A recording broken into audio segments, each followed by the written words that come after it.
Each and every Android phone has ultimate protection features, and that's not only about standard passcode, fingerprint, or face unlock options. Google also provides Android users with a well-defined security functions, including Google account verification. But what if you face an issue when your device displays Google failed verification screen? Well, don't panic, as in this review we're gonna share with you 2 helpful tips which will allow you to disable factory reset protection on any Android smartphone. Let's get started.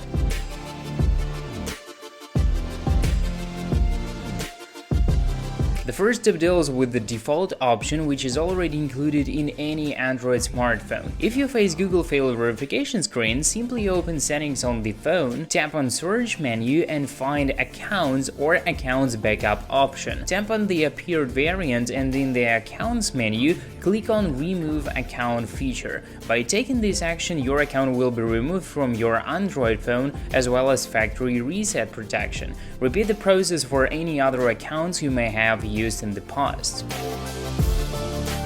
For the second method, you will need to use your PC or Mac computer in order to download and install DroidKit utility via the link in the description. Simply connect your Android phone to the device with the USB or Type-C cable and launch the application. From the plethora of available options, choose FPR bypass feature and click on Start button. To complete the process, you will need to follow the offered guideline, which gonna appear right on your laptop screen. Just follow all the steps and afterwards you will manage to bypass Google verification failed screen. And here you go! Enjoy using your Android phone as you've made before.